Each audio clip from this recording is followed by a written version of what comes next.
Ginaduso na sa Senado ang pagdugang sa bed capacity sa Southern Philippines Medical Center sa Davao City tungod sa nagkadaghan nga pasyente. Gawa sa pag-atiman sa mga pasyente, giinagurahan na ang Pahulayan Building nga maoy lugar pahulayan sa mga tigbantay o watchers. Ani ang report ni Argil Relator. Ang Southern Philippines Medical Center ang pinakadako nga ospital sa nasod nga dunay 1,500 bed capacity.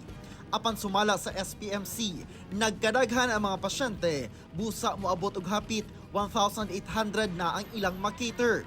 Gibutyag ni Senate Health Committee Chair Senator Christopher Lawrence Bongo nga ginalihok na karon sa Senado ang bill nga magdugang pa og 500 bed capacity sa SPMC. Positibo ang SPMC sa maong lakang aron mas mahatag pa nila ang dekalidad nga serbisyong medikal sa mga pasyente sa tibuok Mindanao. Na-approve na sa lower committee. Increase the bed capacity to 2,000 from 1,500. Gilauman sab sa SPMC management nga dunay dugang 675 beds ugaling matapos na ang mga bag-ong building sa SPMC compound. Sa pagsaka sa ihap sa mga pasyente sa SPMC, ang ayan sab nga mahatagan og saktong kapahulayan ang mga tigbantay o watchers.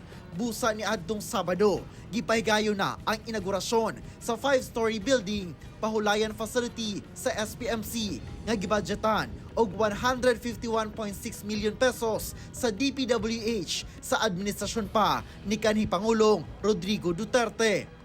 With this building, we are able to provide a place of rest, comfort and support, especially for the patient watchers from remote areas who come here hoping to receive the best care possible.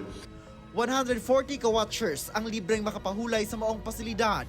Prioridad dinhi ang kadtong mga nagpuyo gawas sa Davao City. Ang fasilita na CR male and female for PWD na upod CR, then nasalay bench na pwede gamit as matulugan, no? And of course they can wash their clothes, no? Makalabas sila. Dunay dorm manager nga magdumala sa maong pasilidad aron masiguro nga may mintinar ang kahapsay o kalimpyo sa maong pahulayan. Kauban si Melchor Awing sa kamera. Ako si Argil Relator. 1 Mindanao.